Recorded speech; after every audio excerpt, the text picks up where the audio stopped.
अल्लामा Iqbal medical college और Rawalpindi medical college, इनका comparison किया जाए तो आप लोगों ने किसको प्रेफर करना है? जो मेरा पॉइंट ऑफ व्यू है, आप लोग आरएमयू को प्रेफरेंस दें, क्योंकि आरएमयू में जो इंटीग्रेटेड मॉड्यूलर सिस्टम है ये पिछले 5 सालों से फॉलो किया जा रहा है। ये एक मॉडर्न सिस्टम है, ये एक समझ लें कि इंटरनेशनल लेवल का सिस्टम है, ये इंटरनेशनल स्टैंडर्ड का सिस्टम है। तो ये पिछले 5 सालों से इसमें फॉलो किया जा रहा है। तो इसका मतलब है कि आरएमयू का जो तजर्बा है, जो एक्सपीरियंस है, वो इसमें ज़्यादा है। इस हिसाब से अगर आप इसको देखें तो आप लोगों को आरएमयू ही प्रेफर करनी चाहिए। अगर मैं अल्लामा इकबाल मेडिकल कॉलेज की बात करूं तो Allama Iqbal medical college no doubt उसमें ग्रूमिंग के हिसाब से, उसमें लर्निंग के हिसाब से, उसमें रिसर्च के हिसाब से, उसमें जो टीचिंग जो एडवांसमेंट है उसके हिसाब से, उसमें जो कल्चर है उसके हिसाब से, उसमें जो लोकेशन है, जो सिटी है उसके हिसाब से नो डाउट बहुत अच्छा है। पिछले कई सालों से अल्लामा इकबाल केई के बाद उसका नंबर आता रहा है, लेकिन उसमें जो एक सिस्टम था वो एक पुराना सिस्टम था, एक कन्वेंशनल, एक ओल्ड सिस्टम था, कन्वेंशनल सिस्टम था। लेकिन अब पिछले साल से जितने भी मेडिकल कॉलेजेस हैं, यूनो कि यूएचएस ने सब में मॉड्यूलर सिस्टम ही लॉन्च कर दिया है, जिसकी वजह से अब अगर आप अल्लामा इकबाल में जाते हैं वहाँ पर भी मॉड्यूलर सिस्टम है, अगर आप आरएमयू में आते हैं यहाँ पर भी मॉड्यूलर सिस्टम है।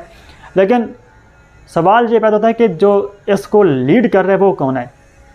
आरएमयू में पिछले 5 सालों से ये फॉलो किया जा रहा है और अल्लामा इकबाल में भी पिछले 1 साल से फॉलो किया जा रहा है। 1 साल में तो टीचर्स को पता नहीं चलता कि हमने कैसे पढ़ाना है। तो ये एक कुछ हक़ाइक़ हैं, मैंने आपको बता दिया कि अगर आप लोग आगे जाना चाहते हैं, अगर आप सिर्फ इसी बात तक नहीं रुकना चाहते कि जस्ट आप मेरा मेरिट बन गया है, अब मैं डॉक्टर बन गया हूँ, आप डॉक्टर बन गए हैं, आपका मेरिट भी बन गया है, लेकिन अगर आप इससे भी आगे जंप करना चाहते हैं तो आप लोगों को फिर ये चीज़ें होती हैं। जब बंदा एक मेडिकल कॉलेज में नहीं आया होता, जब बच्चे की एंट्री मेडिकल कॉलेज में नहीं होती, तो ये चीज़ें किसी को पता नहीं होती। बहुत कम लोग होते हैं जिनको ये चीज़ें बातें पता होती हैं। मुझे भी ये बातें किसी ने नहीं बताई थी।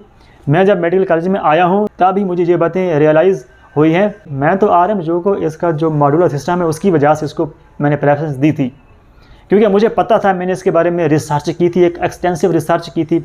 मुझे पता था कि आने वाले दिनों में इसकी जो समझने का स्कोप ज़्यादा होगी।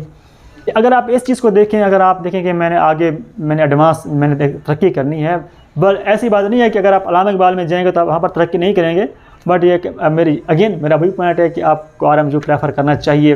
बट वैसे एक मैं अगर बात करूँ तो किसी भी मेडिकल कॉलेज में कोई डिफरेंस नहीं है। अगर आप डेरा गाजी खान मेडिकल कॉलेज में पढ़ रहे हैं या आप केई में पढ़ रहे हैं तो आप लोग दोनों डॉक्टर हैं।